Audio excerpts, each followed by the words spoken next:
The boy who drew monsters. Max had a strange talent. Anything he drew came to life.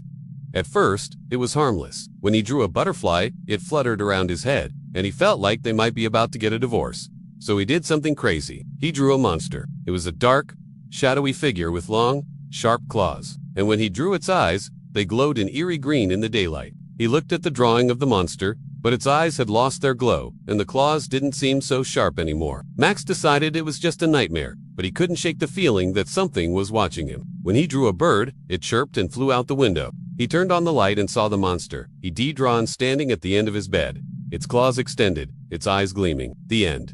Max screamed and tried to erase it with his pencil, but the harder he tried, the wider the monster's smile became. But now there was a darkness in Max's drawings, a menace that made him tremble. The butterfly he drew had a bite in its wings. The bird he drew had talons like a hawk. The tree he drew had roots that reached out like grasping hands.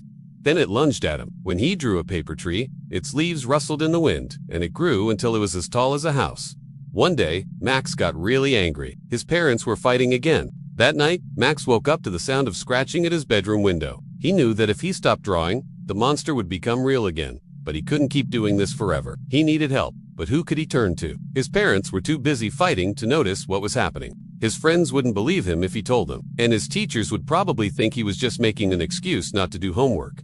Max woke up the next morning with a start. Had it all been a dream? Every time he drew something that day, it came to life, just like before. And as the days passed, Max grew more and more afraid. So Max kept drawing, day after day, not because he wanted to, but because he had to. He drew pictures of fantastical creatures and monsters, filling notebook after notebook until his hand cramped and his mind numbed. He drew without joy, without hope, without anything but fear. For he knew that if he stopped, the monster would come back, and this time it would not only be hungry, it would be furious, and Max wasn't sure if he could stop it.